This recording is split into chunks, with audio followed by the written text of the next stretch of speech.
Olá, muito boa tarde, seja bem-vindo, seja bem-vinda ao BMC Stock desta segunda-feira, 4 de julho. Eu sou Felipe Nascimento e vamos acompanhar as principais notícias do mercado financeiro agora, nesse meio do dia. E a gente começa o BMC Stock de hoje com os números do mercado financeiro. A gente vai ver como que está o desempenho da Bolsa nessa segunda-feira, lembrando, hoje, feriado nos Estados Unidos, independência americana, 4 de julho, e isso vai deixando as negociações com menos volume. E aí eu abro aqui o Profit da Nelogica para a gente dar uma olhadinha aqui em como está o desempenho da Bolsa neste momento. A Bolsa agora que está entre perde e ganha, né? A gente sabe que com esse volume um pouco mais reduzido, fica nesse perde-ganha, tentando chegar novamente ali aos 100 mil pontos, porém não conseguiu ainda, tendo a máxima do dia 99.353 pontos, na mínima 98.264 pontos. Nesse momento, a gente está aqui com 98.934 pontos, uma queda de 0,02, bem leve essa queda, bem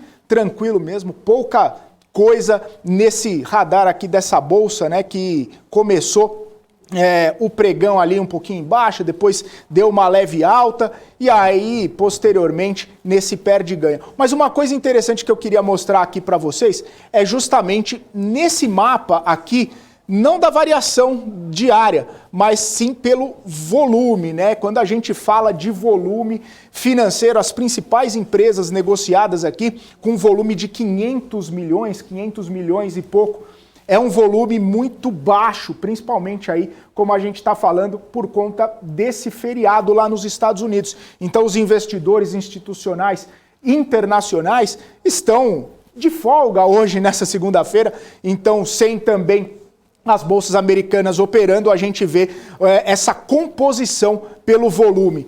A Vale, com o maior volume negociado na parte negativa aqui da bolsa, caindo praticamente 1%, com 512 milhões sendo negociados em ações da Vale. E a Petrobras, 559, 560 milhões, mas a Petrobras subindo neste momento 1,68%. E aí a gente começa a ter essa percepção justamente porque o volume está muito baixo, né? Volume de negociações. E aí a gente vê que nessa parte positiva da Bolsa, neste momento, está a Apvida, Qualicorp. Aqui eu estou destacando os setores ligados às empresas ligadas ao setor de saúde. Qualicorp, Apvida, a gente vê também aqui, eu estava vendo Redditor em algum momento, Sul América, que tem o setor de saúde também em algum momento ali junto da sua operação, principallte porque o que acontece, né? Esse setor de saúde aqui, a Agência Nacional de Saúde Suplementar, a ANS, aprovou na última sexta-feira reajuste de preço de 1,7 ponto percentual para planos corporativos entre março e maio. Isso dá um gás aí, dá um ânimo para os investidores, porque justamente com essa possibilidade de repasse aí nos contratos, isso pode trazer um pouco mais de receita, um pouco mais de lucro para as empresas. E aí aqui do lado de baixo, né, o lado mais negativo nessa variação diária, a gente vê bastante, eu tinha comentado a Vale, principalmente com a movimentação de volume, mas a gente vê outras empresas ligadas ao setor de mineração e siderurgia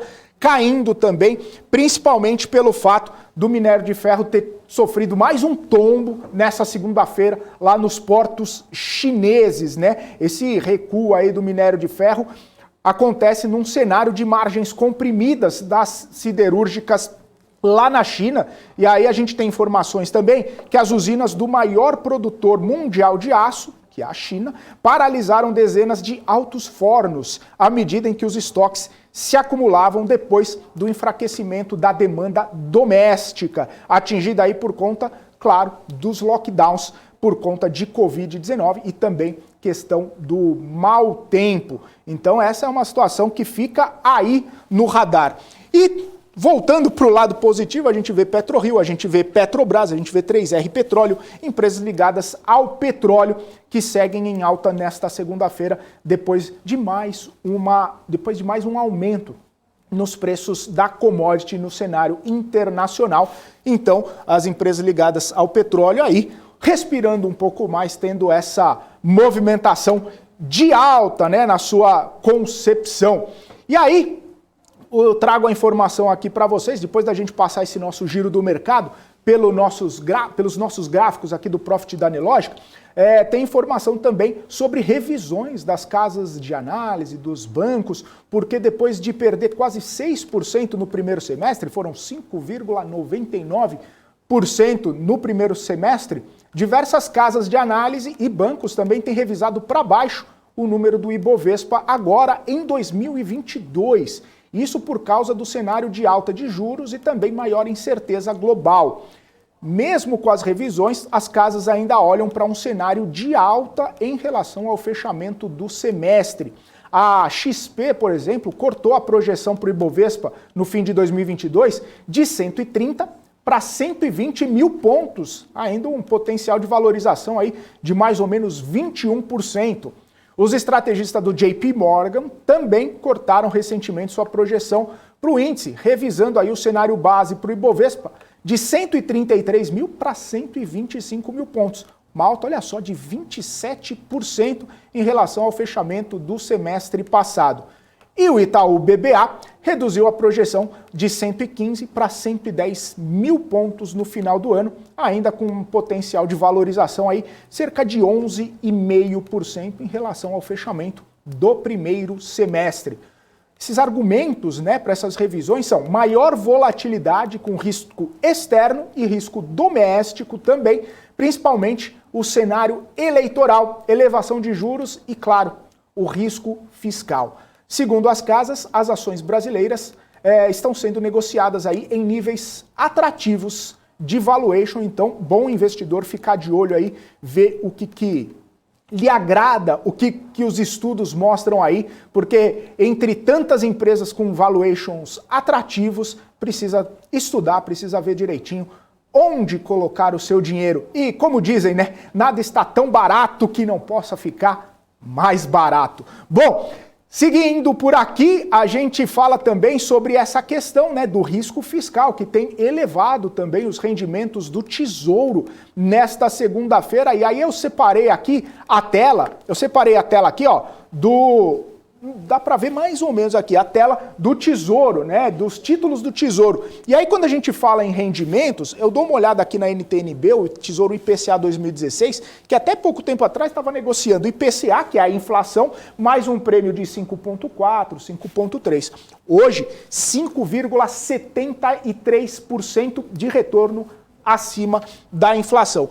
Inflação, lembrando que tem sexta-feira a divulgação do IPCA, agora do mês de junho, e os analistas, os economistas estão prevendo aí uma elevação de 0,7% no mês, chegando aí a cerca de 11,9% nos últimos 12 meses. Então, olha só esse rendimento, né? 11,9, se for, né, traduzir em termos agora do IPCA, que vai ser divulgado na sexta-feira, mais 5,73 de prêmio.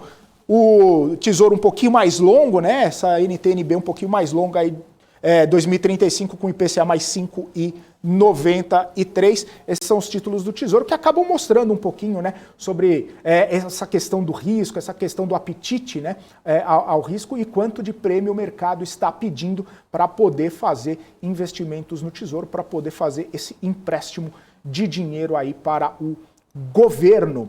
E seguindo por aqui, né, depois da gente falar de bolsa, depois da gente falar de risco, vamos trazer os destaques corporativos desta segunda-feira, porque a Qualicorp, que a gente viu destacada ali entre as mais elevadas no pregão dessa segunda-feira, além da questão do reajuste dos planos de saúde, a Qualicorp também anunciou a aquisição de uma carteira de aproximadamente 6.700 vidas no segmento coletivo por adesão. As empresas adquiridas são Clube Care Brasil Administradora e Clube Care Assessoria, distribuídas aí em 7 operadoras de planos de saúde, dentre elas Semeru, Notre Dame, Intermédica e Santa Rita.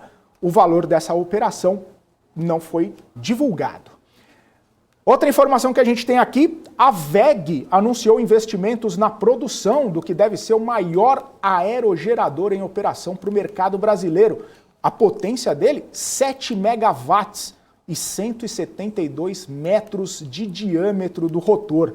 A novidade desse novo projeto é que ele vai ter características adaptadas para atender a outros mercados, não apenas o mercado brasileiro. A companhia investe no desenvolvimento, engenharia, testes e também a validação da tecnologia do projeto. De acordo com a necessidade, os investimentos vão ser feitos também na fabricação e na instalação desse aerogerador.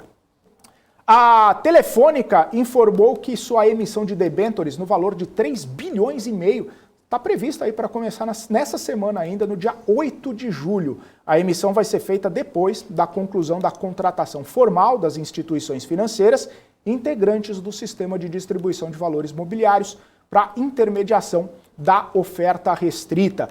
A companhia ainda comunicou que o início da distribuição dos papéis vai ser comunicado ao mercado e que a liquidação está prevista lá para o dia 12 de julho, isso na semana que vem. Seguindo com os destaques corporativos, a Vibra Energia informou a assinatura de um acordo para a compra de 50% do capital social da ZEG Biogás e Energia SA. A operação já foi aprovada pelo Conselho de Administração da Vibra, mas ainda depende de uma apreciação que vai ser feita numa Assembleia Geral. A empresa vai fazer um aporte primário de 30 milhões, uma parcela secundária de 129 milhões e ainda assume o compromisso de aportar até 412 milhões de reais no negócio ao longo dos próximos anos, para a execução de novos projetos de biogás e também biometano. Mudando um pouco de assunto, indo mais para a questão política, né? O Fórum Econômico Brasil-Países Árabes está acontecendo nessa segunda-feira, reúne líderes empresariais e políticos do Brasil e dos 22 países árabes. O ministro da Economia, Paulo Guedes, participaria do evento, mas acabou cancelando o seu discurso.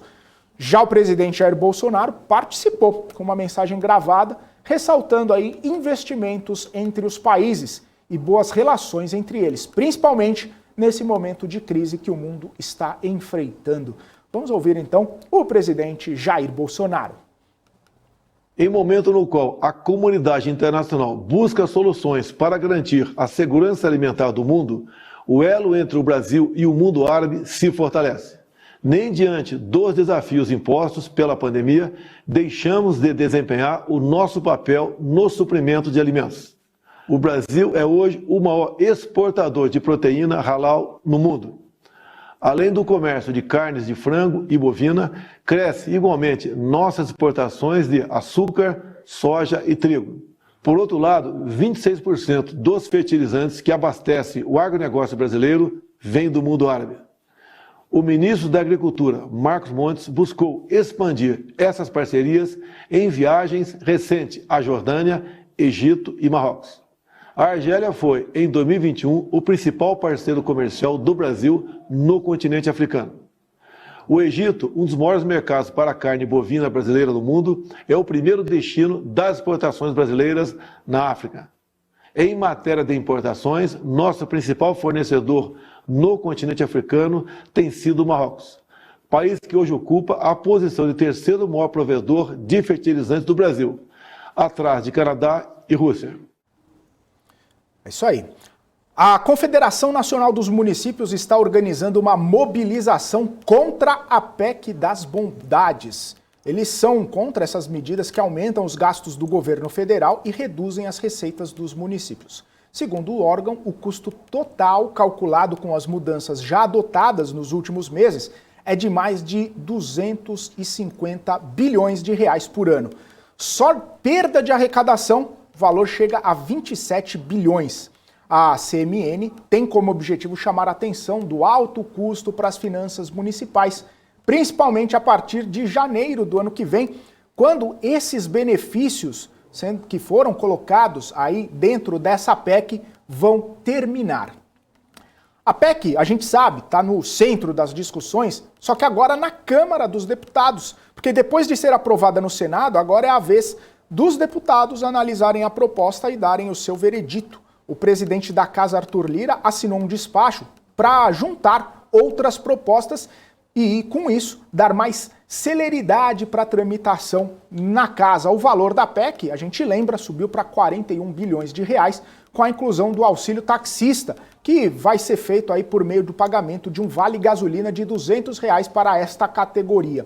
O texto já previa o aumento do Auxílio Brasil de R$ 400 para R$ 600, o voucher caminhoneiro no valor de R$ 1.000 e dobrar o valor do Vale Gás. Além disso, dar subsídio para a gratuidade dos idosos nos transportes públicos e a compensação dos estados que reduzam a alíquota de ICMS sobre o etanol. A proposta de emenda à Constituição também segue sendo bastante debatida, mas nos corredores de Brasília.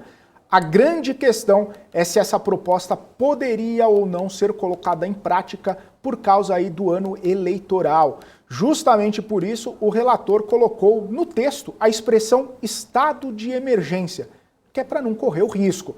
Mas isso acabou trazendo mais críticas por parecer um cheque em branco na mão do governo. O Partido Novo, inclusive, prometeu entrar no STF caso essa PEC seja aprovada na Câmara dos Deputados. Nesse caso, ficaria a cargo dos ministros a interpretação de que o estado de emergência não fere a Constituição. Ou mesmo que, por se tratar de uma PEC, isso também não seria contra a lei brasileira. E a gente tem acompanhado a movimentação nos preços dos combustíveis, que já estão mais baratos em boa parte do Brasil. Depois do presidente Jair Bolsonaro sancionar a lei que estabelece um teto para o ICMS, a gasolina já caiu cerca de 3,5% e o etanol está 3% mais barato.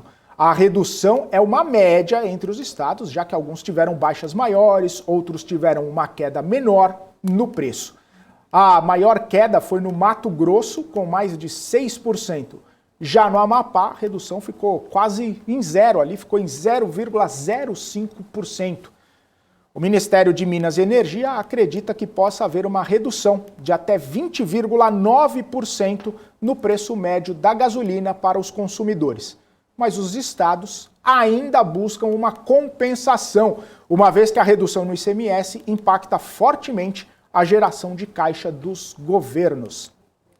Essa compensação, a gente estava falando, né, até da medida do Partido Novo, de poder entrar ali com uma medida no STF, ela já está judicializada. O ministro Gilmar Mendes, do STF, deu prazo de 5 dias para que a União se manifeste sobre a proposta de redução do ICMS. Segundo o ministro, a União não pode fazer uso do seu poder legislativo e esvaziar o poder tributário dos estados, tomando medidas que afetem a efetividade da existência do próprio federalismo cooperativo. Gilmar Mendes alerta que ou o governo e o Congresso voltam a discutir o assunto, compensando os estados pelas perdas que vão ter, ou ele pode conceder uma liminar suspendendo os efeitos de todas essas legislações.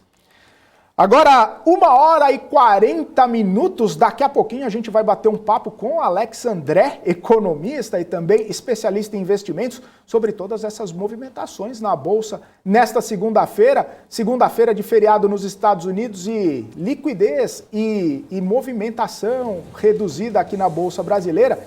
E a gente vai trazer também as últimas informações direto lá de Brasília com a Kelly Cali. Eu volto já, depois do intervalo.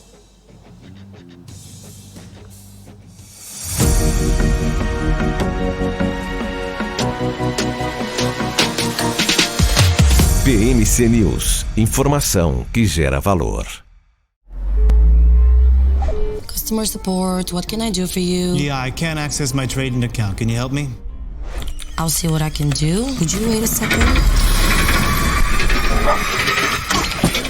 Stop calling him, you hear me? I'm moving on, you should too. It's hard to find a broker that meets all your expectations.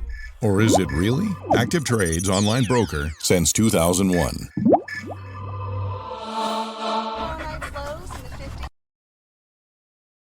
A CapTable é a maior plataforma de investimentos em startups do Brasil que conecta você, investidor, a essa nova economia. Nós selecionamos e avaliamos as empresas em ascensão de forma rigorosa. e você se torna sócio das marcas mais inovadoras e com futuro exponencial no mercado. Invista de forma descomplicada, inteligente e exponencial.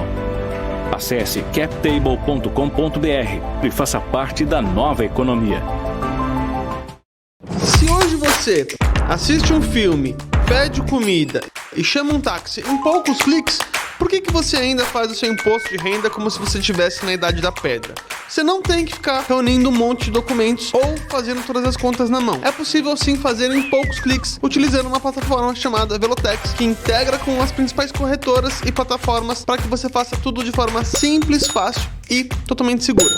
Vá no site velotex.com.br ou escaneie o QR Code e faça seu imposto de renda em 3 minutos.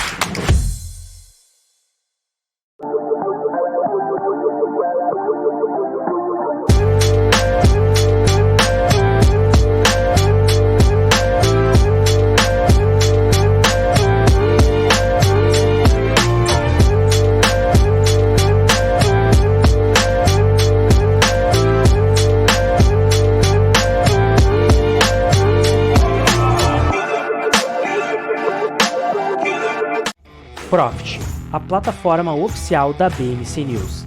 Acesse o site e faça um teste gratuito. Notou a inflação explodindo recentemente? Preço da gasolina? O seu dinheiro está desaparecendo? Rentabilize suas criptomoedas com a Bybit Ganhos. Renda fixa pagando 12,75% ao ano por tempo limitado. Não perca mais tempo, porque tempo é dinheiro. Abra sua conta hoje mesmo. Bybit.com.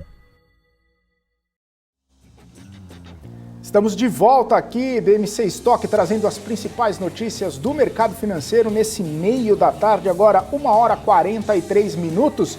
Vamos trazer aqui o fechamento dos mercados internacionais, mercado europeu. O mercado europeu fechou misto, né? DAX na Alemanha caindo 0,31% nesta segunda-feira. E aí, FTSE no Reino Unido subiu 0,89%, CAC na França fechou em alta de 0,4%. Como a gente tem falado aí, desde o comecinho do dia, os mercados americanos estão fechados nesse dia de feriado, porém os futuros seguem operando, tá? O futuro do Dow Jones cai 0,35%, futuro do S&P cai 0,38%, futuro da Nasdaq cai 0,52%. A gente fala bastante sobre o dólar, né? O dólar que agora está caindo 0,53%, depois de chegar a bater aqui R$ 5,33, agora está sendo operado aos R$ 5,29, é 2,999, quase 5,30, batendo 5,30 neste momento o dólar, né? É uma reação aí um pouquinho negativa do dólar nesta segunda-feira. E aí, para a gente entender um pouco melhor toda essa movimentação do mercado, a movimentação da Bolsa com volume mais restrito nessa segunda-feira e as altas e baixas, a gente fala também agora com o Alex André, economista, especialista em investimentos, todas as tardes aqui com a gente no BMC Stock. Alex, boa tarde para você, muito bem-vindo ao BMC Stock. Boa tarde, Felipe. Prazer aí falar contigo e com todos que nos acompanham aqui no BMC Stock de hoje. Alex, a gente estava vendo, né, essa movimentação da Bolsa, volume fraquinho, seguindo aí o feriado dos Estados Unidos. É um cenário interessante, de repente, para o investidor ficar de olho nessas movimentações, porque com volume menor, né, de repente sai menos negócio, tem menos liquidez, tem alguma situação importante que fica no radar do investidor em dias como esses? Olha, Felipe, eu diria que seriam ao contrário, porque o investidor, normalmente os maiores, né, não no caso de pessoa física, mas os grandes investidores, eles procuram por liquidez, né, ou seja, os mercados, né, principalmente os Estados Unidos, que é o grande vetor mundial aberto. Por hora, essa baixa liquidez para o investidor de pessoa física pode sim, Felipe, mostrar algum tipo de oportunidade, talvez algum papel tenha uma queda relativamente grande, enfim, que não tem nenhuma grande explicação, até mesmo como você falou, por falta de liquidez, pode abrir algum tipo, né, de oportunidade por parte desse investidor investidor que acompanha aquele determinado ativo por um tempo e esperava uma margem de segurança para entrar nesse tipo de investimento. Mas por hora, quando a gente fala na parte institucional, ou seja, na parte dos mercados como um todo, seria o contrário, né? O mercado ele prefere, né? Ou seja, essa maior liquidez dos mercados. Quando os Estados Unidos está fechado, a gente sabe que essa liquidez aqui para o Brasil, né? Ou seja, sai bastante. Porque quando a gente olha para fluxo, né, de forma geral, a gente pega o fluxo dos últimos dias, últimos meses aqui na nossa bolsa na B3, a gente sabe que os fundos ainda estão pedindo resgate, né? Os fundos de ações, os FIAs, né? A gente também sabe que a pessoa física também está vendendo, né, também aqui ao longo desse ano, né? Principalmente ao longo dos últimos dias que tem, né, marginalmente comprado bolsa, mas olhando para trás a gente tem visto resgates. E quem tá sobrando, ou seja, quem está comprando bolsa de forma geral é o gringo, mas o gringo não está ficando com bolsa. Quando eu falo não está ficando, ou seja, ele monta uma posição, né, de compra de bolsa, depois ele zera a posição de bolsa, depois ele compra, depois ele vai zerando, ou seja, ele vai diminuindo a sua exposição, né, net ao longo do tempo, ou seja, não está acumulando, né, ao longo do tempo uma exposição compradora de bolsa. Então, o que a gente está vendo? Um cenário totalmente cauteloso, né? Ninguém quer dormir comprado, né, que é essa expressão, ou seja, ninguém quer ficar muito tempo posicionado nas ações, e esse movimento de baixa liquidez aumenta essa aversão a risco. Por quê, Felipe? Porque ainda que tem baixos, né, negócio, a gente tem um nível de negócio ainda muito baixo ao longo dessa segunda-feira, começo de semana, a gente está passando por um cenário que o primeiro semestre é um semestre muito ruim, né, principalmente pautado por questão de inflações, né, ou seja, relação de pressões entre guerra e Rússia e Ucrânia, tudo isso ainda continua, ou seja, mudou o semestre, mas o cenário ainda continua o mesmo. E a gente aqui no Brasil está no ano de eleição, então tudo isso traz uma aversão a risco aliado hoje, Felipe. Pois é, Alex, eu estava até trazendo aqui no comecinho do jornal, né, toda essa situação de risco fiscal, situação eleitoral também, e algumas casas fazendo uma revisão de projeções, né, mas mesmo assim, a maioria delas traçando que no fim de 2022 a Bolsa vai estar num patamar superior agora do que está neste momento, do que fechou nesse primeiro semestre. Alguns falando até 27% maior, o mais conservador ali, o Itaú falando cerca de 11% mais elevado.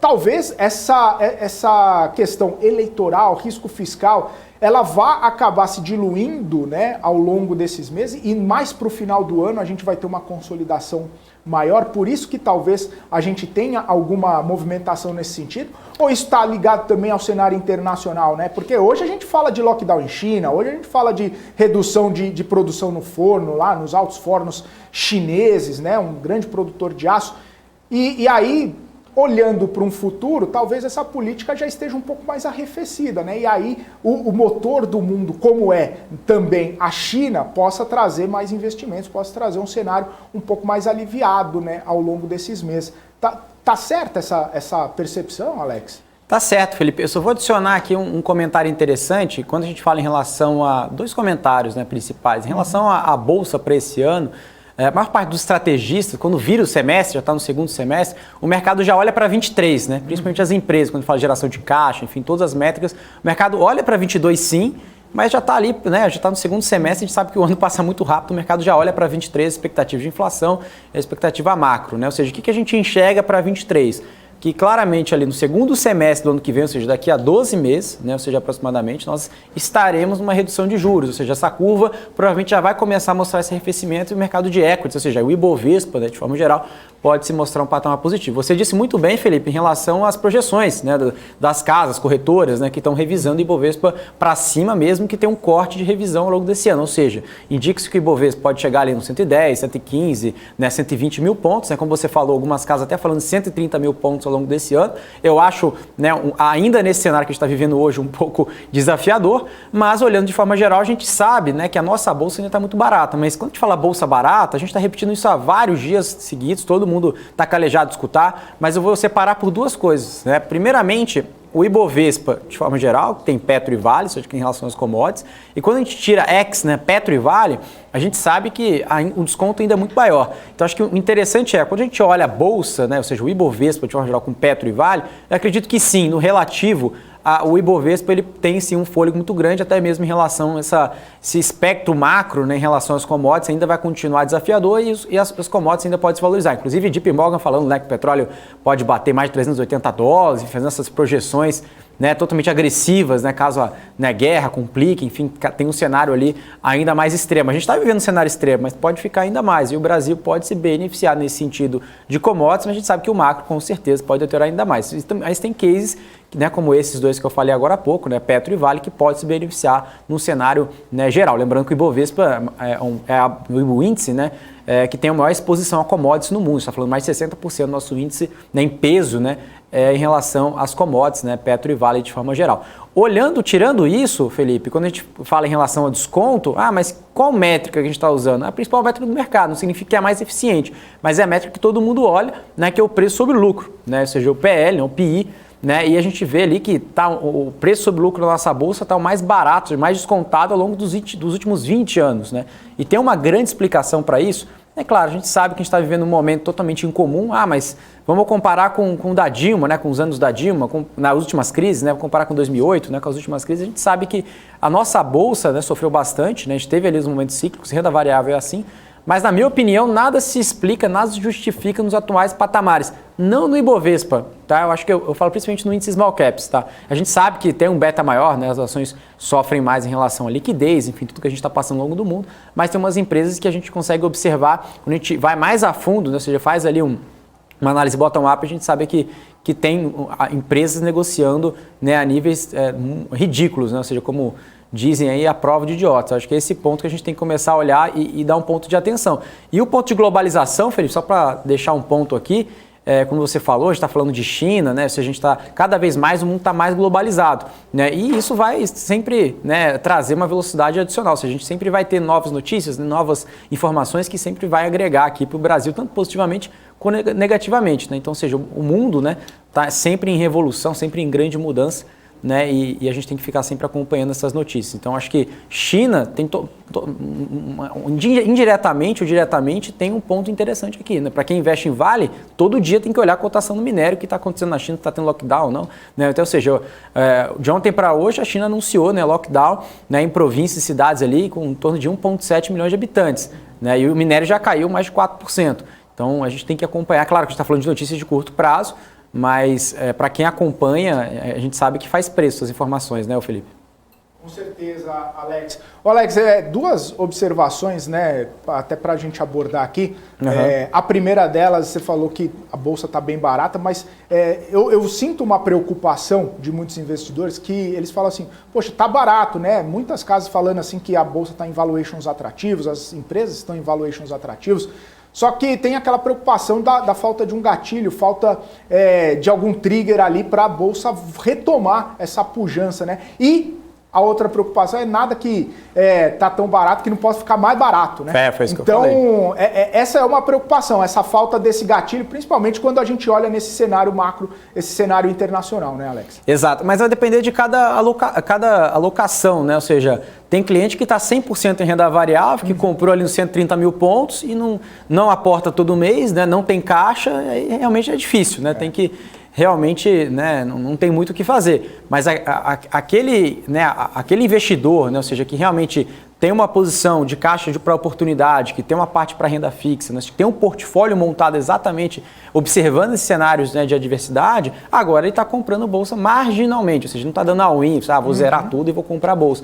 Mas o que eu estou vendo, até conversando com várias pessoas, falando, Alex, acho que vale a pena comprar bolsa? Será que acho que vale, né? Acho que marginalmente, depende do perfil também, tem gente que não pode adicionar risco maior no portfólio, mas olhando para o perfil médio, né? Ou seja, vários investidores estão começando a comprar bolsa, e não, quando falo bolsa, né, a gente não está falando do Ibovespa em geral, a gente está falando de alguns papéis específicos. Aí, quando a gente fala em papéis específicos, está falando que cada, né, investidor tem a sua dinâmica, ou seja, tem investidor que está comprando, por exemplo, o Felipe, ações de varejo, que na minha opinião não tem trigger nenhum, zero, pelo menos até o ano que vem. Por isso que, olha, as ações da Magazine Luiza, ações da Via, né, caíram 50%, depois caíram mais de 50% de novo, ou seja, caíram de 10 para 5, de 5 para 2,50, e ainda não tem nenhum cenário positivo para esse momento, né? Principalmente o macro, e quando a gente olha para o micro também não está indo muito bem. Mas nesse lado tem que enxergar o seguinte, Felipe, só para uma parte mais educacional aqui, né? Muita gente fala assim, Alex, mas o papel estava, um exemplo aqui, né? No RAI estava R$10, né? Agora eu comprei no 5, né? E foi para 2,50, ou seja, perdi 50% do que eu comprei. Mas vamos supor se o papel voltar para os R$10. Isso que é o erro do investidor. Ele olha para o RAI, né? Ou seja, ele olha para o preço ali na máxima. E quais foram as razões que esses papéis chegaram na máxima, né? Acho que o principal ponto que aconteceu, a gente tem que voltar atrás na história, né? A gente estava numa taxa de juros a 2%, que foi um erro muito grande.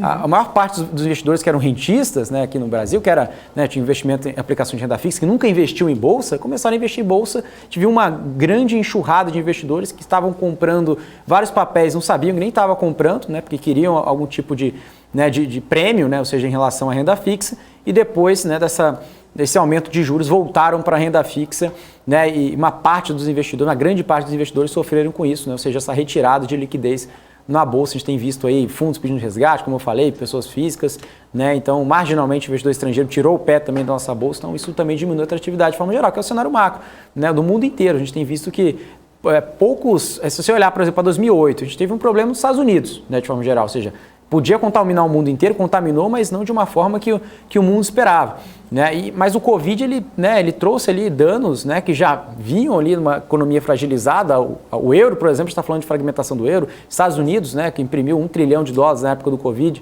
não, Covid em 2008, depois imprimiu mais 8 trilhões, ou seja, chegou um balanço do Fed mais de 9 trilhões, ou seja, a gente tem um cenário que a gente pegou ali, né, ou seja, a gente herdou problemas do passado e adicionou um problema muito maior que foi o Covid. Então, aqui no Brasil, olhando de forma geral, a gente tem que olhar o porquê, né, a gente tem que comprar ações agora. Ou seja, como você falou, ações estão baratas, estão sim, mas vai depender do seu portfólio. Ou seja, você realmente vai conseguir adicionar risco dentro de um portfólio saudável, Felipe. Maravilha, então, Alex. Show de bola. Poxa, tem papo aqui ainda. Eu queria até explorar um pouquinho mais essa questão do petróleo, mas como a gente está em cima do lance, a gente vai deixar para amanhã. Amanhã a gente conversa sobre essa visão extrema aí. Petróleo, $380. Será? Será? É que assim, né, Alex, é cenário extremo, né? Pede pro pessoal do chat aí ver se concorda aí. Petróleo, $380. Tem que acontecer uma tempestade além do que já está acontecendo, uma tempestade mais do que perfeita para de repente chegar lá. Mas, né, como dizem, né, de repente projeções, elas podem acontecer, né? Exato. Os tais dos cisnes negros tem que se preparar. Às vezes aparecem aí de vez em quando, né? Para dar uma movimentada, uma sacudida. Valeu, Alex. Obrigado. Até amanhã, meu querido. Até mais. Obrigado, Felipe. Abraço, Alex. Abraço, André, até mais. Economista, especialista em investimentos, trazendo sua visão aqui. E ele vai continuar daqui a pouquinho, BMC Market aqui, com Felipe Brusco, com Isabela Takaki, todo o nosso time aqui, vai continuar dando suas visões aqui para o mercado brasileiro. E aí a gente fala de mercado e a gente fala também de política, a gente fala de judiciário, e agora a gente vai direto para Brasília conversar com a Kelly Ecali, o Supremo Tribunal Federal. Kelly, está entrando em recesso aí, 4 ministros de férias, 5 atuando, além de Rosa Weber, Luiz Fux. Conta essa história aí pra gente, como é que tá essa movimentação no judiciário brasileiro? Oi, Fê, boa tarde a todo mundo que está acompanhando a gente aqui no Stock. Na verdade, o recesso ele começa exatamente hoje, né? Os ministros ganharam o fim de semana porque é fim de semana, né? Então, em tese, ele está começando hoje, mas desde o dia 2 ele já está aberto esse recesso do Supremo Tribunal Federal. O Supremo fez até há pouco aqui uma correção. A ministra Rosa Weber, eles tinham passado a informação de que a ministra Rosa Weber ficaria de plantão, como plantonista, né? Ela que assume aí a presidência, já que o Fux vai entrar de férias por 15 dias, ela ficaria de plantão até o dia 17. Na verdade, ela vai ficar de plantão até o dia 15. Então, ela está de plantão a partir de hoje e fica até o próximo dia 15. Na sequência, vai ser o inverso. Ela vai sair e o ministro Luiz Fux reassume, né, presidente do Supremo reassume, e fica do dia 16 até o dia 31. Como você mesmo disse, viu, Fê? Alguns ministros vão tirar férias e outros vão permanecer. Quem é, Kelly, que vai tirar férias? Eu trouxe a relação aqui. O Dias Toffoli vai entrar de férias, o Luiz Roberto Barroso também, o Edson Fachin também e o ministro Nunes Marques. Quem é que fica aí para continuar com movimentações do gabinete, para trabalhar em torno ali de decisões que estejam dentro do gabinete, tanto na expectativa de que chegue alguma decisão e haja ali o sorteio, como também na expectativa, de repente, de dar andamento a algum processo que tenha ali uma tramitação. André Mendonça, Carmen Lúcia, Ricardo Lewandowski, Alexandre de Moraes e Gilmar Mendes. Desses 5 ministros aqui, é bom a gente destacar 3. Na verdade, 4 ali, né? Mais 2 de um assunto só. Deixa eu explicar. A Carmen Lúcia, ela é relatora desse processo de investigação do ex-ministro da Educação, Milton Ribeiro, ali, né, ligado a pastores evangélicos e ao presidente Jair Bolsonaro, segundo denúncias ali que ocorreram, sobretudo, nas últimas semanas. Então, a Carmen Lúcia, ela tem um processo que, inclusive, a gente trouxe essa informação mais cedo, entrou em segredo de justiça, mas se tiver alguma movimentação ou da defesa ou da acusação ou manifestação do PGR, enfim, ela que está aí, né, como está atuando, significa dizer que muito provavelmente o processo não vai ficar parado, ela está trabalhando no processo. O Alexandre de Moraes, relator ali do inquérito das fake news, né, também é o próximo presidente do TSE, assume no dia 16 do outro mês, então é importante também aí a continuidade do trabalho do Alexandre de Moraes. Em relação ao ICMS, tem 2 ministros, o Gilmar Mendes, que tem mais de uma decisão nas mãos, com relação a ICMS, constitucionalidade, inconstitucionalidade, enfim. E aí você tem também o André Mendonça, que tem uma ação que deu ali uma decisão para a União, obrigando os estados a obedecerem o teto também do ICMS, a obedecerem também aquela equalização que foi colocada, trazida pela lei complementar 192 lá em março deste ano. Então, o ministro André Mendonça também fica trabalhando. Como eu disse, a ministra Rosa Weber fica até o próximo dia 15, na sequência reassume a presidência do Supremo e fica como plantonista o Luiz Fux do dia 16 até o dia 31, quando se encerra o recesso do Supremo Tribunal Federal. Tá, Fê? Volto com você aí. Tá certo, Kelly. Obrigado, então, pelas informações. Ótimo trabalho para você. Você volta ao longo aqui da nossa programação com mais notícias aí direto de Brasília. Brasília que, perto do recesso, né, vai ficando mais tranquila, vai ficando mais sossegada, mas mesmo assim ainda tem bastante coisa para acontecer, bastante ou não, pedra, né, para serem tiradas do caminho aí, né? Ou não, né, Feu? Então, justamente porque o recesso está chegando, as coisas ficam bem mais apressadas. Movimentação não tem, mas pauta rodando tem todo o clima de tensão com relação à PEC do estado de emergência. Vai ser, não vai ser, mas isso aí eu vou deixar para o marketing. Daqui a pouco a gente se fala de novo e traz aqui as informações de como está correndo essa proposta de emenda constitucional. Certamente. Obrigado, Kelly. Abraço para você, bom trabalho aí em Brasília. Até mais. Tchau, tchau. Até já, tchau.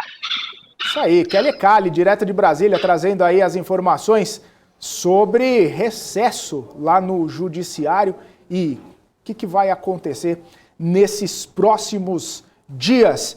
É isso então, agora 2h04, a gente vai se encaminhando aqui para o final do nosso BMC Stock, já deixando o convite aí para você continuar com a nossa programação, ficar ligadinho no BMC Market, Felipe Brosco, Isabela Takaki, Alex André, todo o time aqui, grandes convidados, repercutindo as principais notícias aqui do mercado nesta segunda-feira.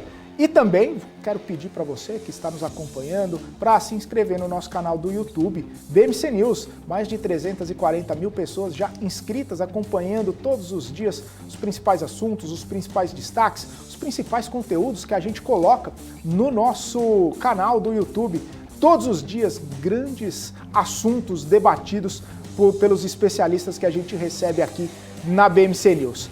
Combinado? Se inscreve no nosso canal do YouTube e, claro, deixa seu like lá, deixa seu comentário. Vamos deixar o algoritmo bastante treinado para entregar o nosso conteúdo no YouTube.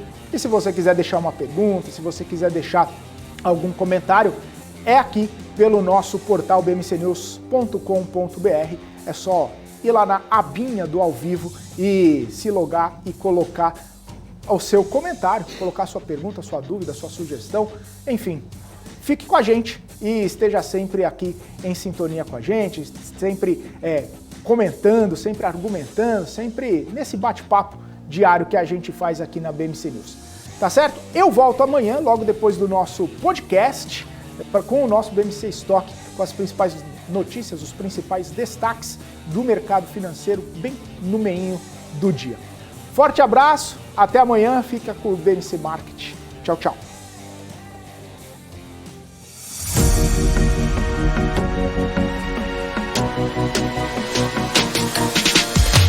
BMC News,